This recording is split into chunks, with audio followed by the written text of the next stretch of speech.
Anamның нәрселерini yığıştırıp etip, tuyuqsuz közlerim onun yaş çağlardaki rəsimiga düşdü. Rəsimdəkisi şundaq gözəl bir qız idi. Qunduzdək çaşları, yulduzlardək nurluq közləri, almadək qızıllıq yugurgan yüzləri, çehredeki yaqinliq təbəssüm.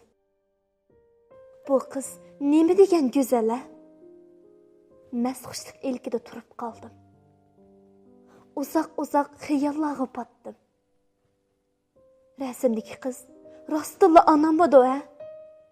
Anam bilan rəsimdeki qizni selishtirdim. Hamma narsa o'zgargan edi. Qunduzdek qora chachlarga yillarning rashki kelib, qirovlarni chechib etgan edi. Yulduzlardek nurani ko'zlari g'uvolashgan edi. Almadek yumuran yuzlariga rahimsiz reallik siziqlarni sizib qo'ygan edi. Ish qilib hamma narsa o'zgargan edi. Anamdagi bu o'zgarish nima degan zo'r, ha? Turmush odamni haqiqatan o'zgartiradi ekan. Bu rassom vaqt va yillar qo'yniga yo'shirinib elib, odamlarga xilma-xil rang bo'yoqlar, siziqlar bilan rasm sizdi ekan. Bu rassom Qarmalikining o'gay onasi shumikina?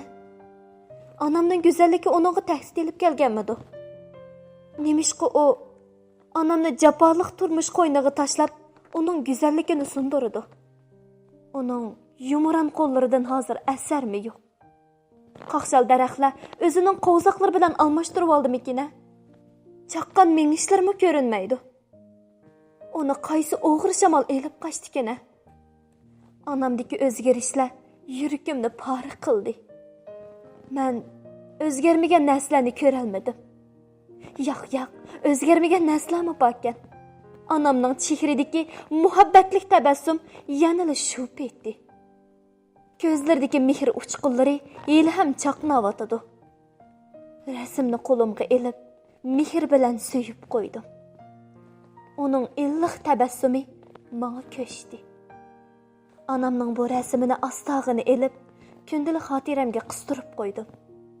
Chunki anamning rasmni ko'rishini xohlamayman. Burunqi chog'larni aslab, hasratlanganini ko'rmasam-kan deyman. Men yana aynaklarni g'uvolashtirib qo'ydim. Chunki anam chehradagi yillar xaritasini ko'rmaskan deyman.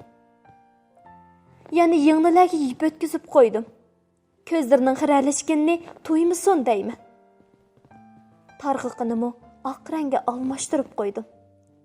Chochlaridagi qirovlar uni azoblamasin deyman.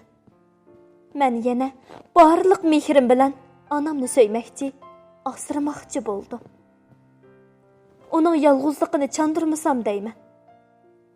Shundoq qilib, men qaytadan o'zimga keldim. Bayila onamni kichikkina bir ish uchun ranjitganim esimga keldi. Astag'ini uning yeniga chiqdim va qo'llarini alqonlarim bilan orasiga elib turib, "Ana, meni kechiring" dedim. U hech nima demadi. Chehradagi tabassumlar tarjimon edi. Ular onamning mendan ranjimaganini aytib-o'tadi. Yuragim shundoq pichirlamoqda edi. "Ana, sizni suyman.